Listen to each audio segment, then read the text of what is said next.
Hello and welcome. I got a news update, which you can go right to the source, but I'm going to try to value add onto this news update, okay?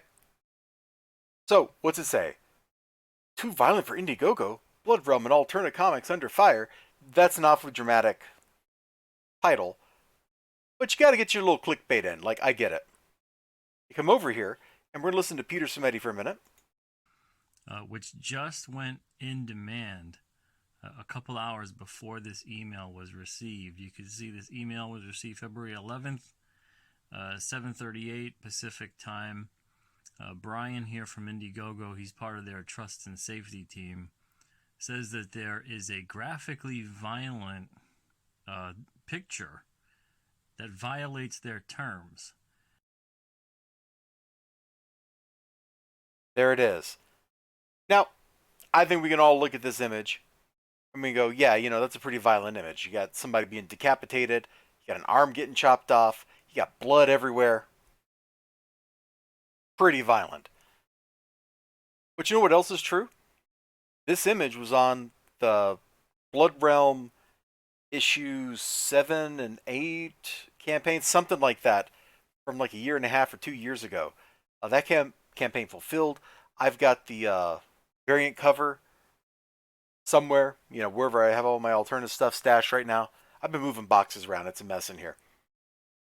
But that image did not violate the rules back then, but suddenly it does now. There's a couple possible lessons to be learned here from the operational perspective of, well, either they don't actually check campaign pages before they put them live to make sure that they meet the rules, or two, they will recheck stuff if somebody says it's violating.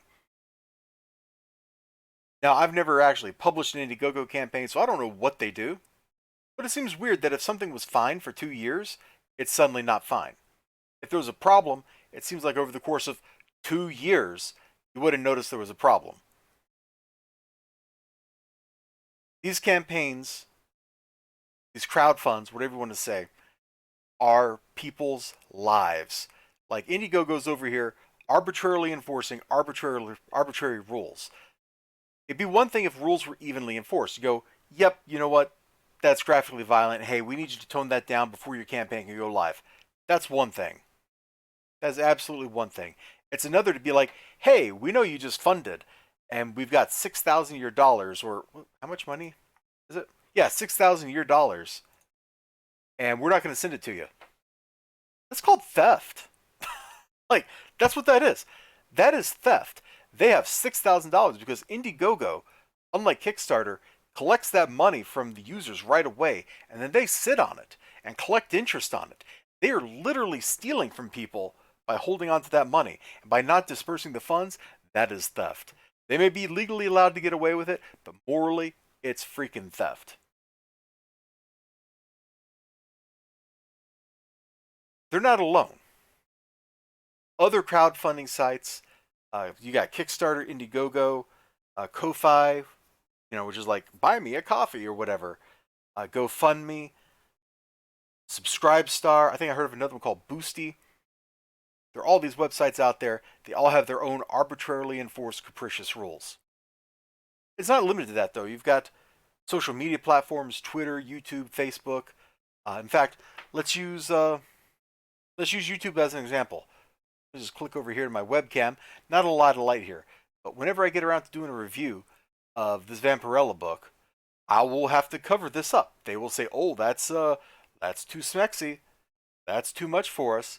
But somebody else can come in and have like a screenshot of a video of a woman in a bikini, and that's okay. The rules are arbitrarily enforced. They're capricious. They're not fair. And it's really hard to do business with anybody when the rules aren't fair.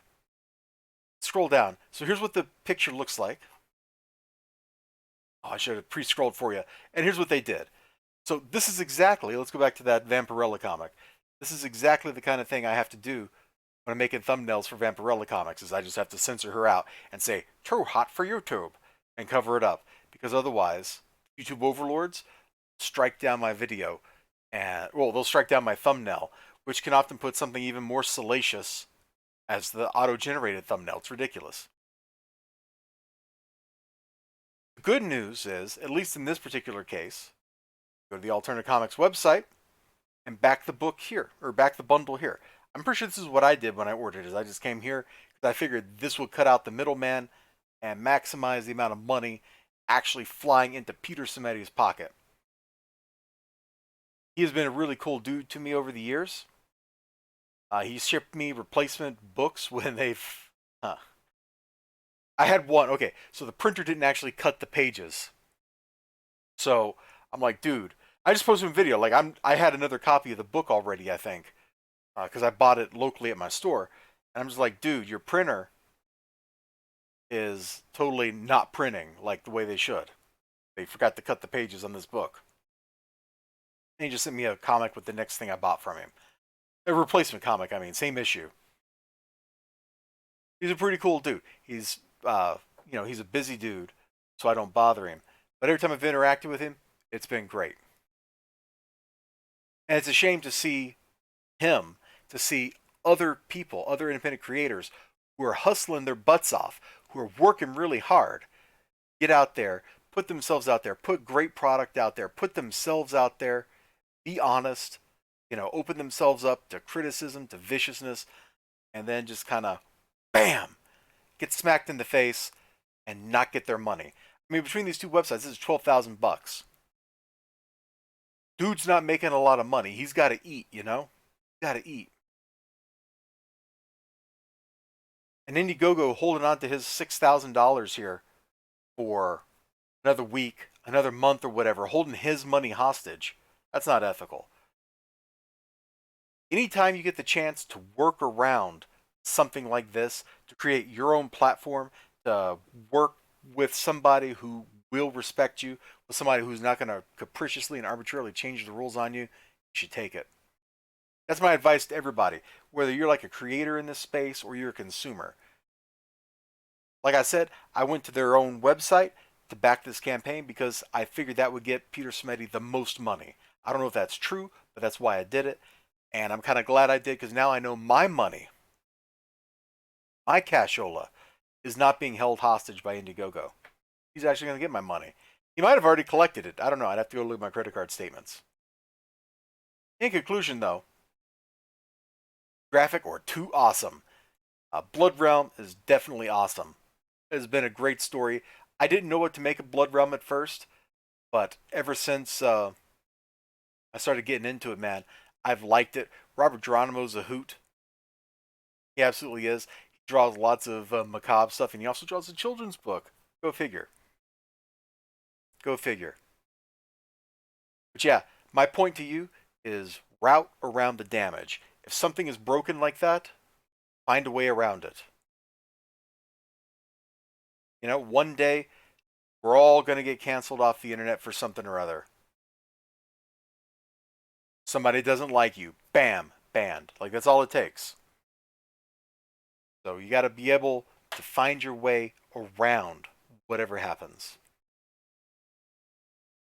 Whether it happens to you or it happens to a creator that you like. You got to be able to find that person again. You got to be able to talk to them. Because you liked them for a reason, right? At least I hope you did. All right, I'm going to shut up because I'm about to really start rambling for like the next hour, and nobody wants to hear that. So go check out the campaign over here. It's apparently gone into in demand, which means you can still get in on this madness before it's too late.